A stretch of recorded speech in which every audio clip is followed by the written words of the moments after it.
Մեթյու Հենրի, ամենօրյա ընթերցանություն, օր օգոստոսի 27։ Ողորմիր ինձ, ով Աստված, ողորմիր ինձ, որովհետև իմ անձը հույսը դրել է քեզ վրա,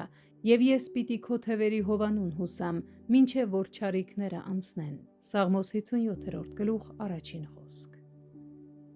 Դավթի ամբողջ ապավինությունը Աստծո վրա էր։ Նույնիսկ ամենահասուն և ամենաառաջադեմ հավատացյալները հաճախ պետք է կրկնեն Մաքսավորի աղոթքը. Աստված իմ, ողորմիր ինձ մեղավորիս։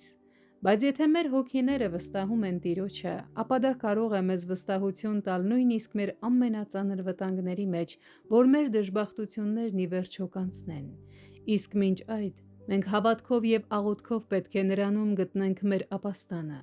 Թեև Աստված բարձրյալն է, այնուամենայնիվ նա այնքան է խոնարհվում դեպի մեզ, որ հոգ է տանում, որպեսզի ամեն բան գործի իր ժողովրդի բարօրության համար։ Սա լավ պատճառ է, որպեսզի մենք ջերմեռանդորեն և անկեղծորեն աղոթենք։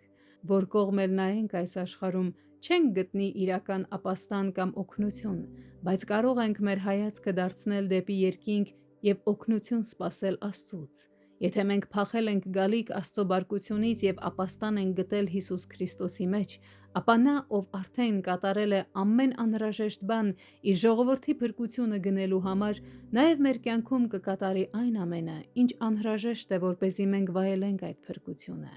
Դավթին վհատեցնում էր այն միտքը, որ կային մարդիկ, որոնք այդքան մեծ թշնամանք էին տածում իր հանդեպ, սակայն այն չարիքը, որ նրանք ծրագրել էին նրա դեմ, ի վերջո վերադարձավ հենց իրենց վրա։ Եվ երբ Դավիթը գտնվում էր ամենամեծ նեղության և անարգանքի մեջ, նա չէր աղոթում «Տեր բարձրացրու ինձ», այլ ասում էր «Տեր, բարձրացրու քո անունը»։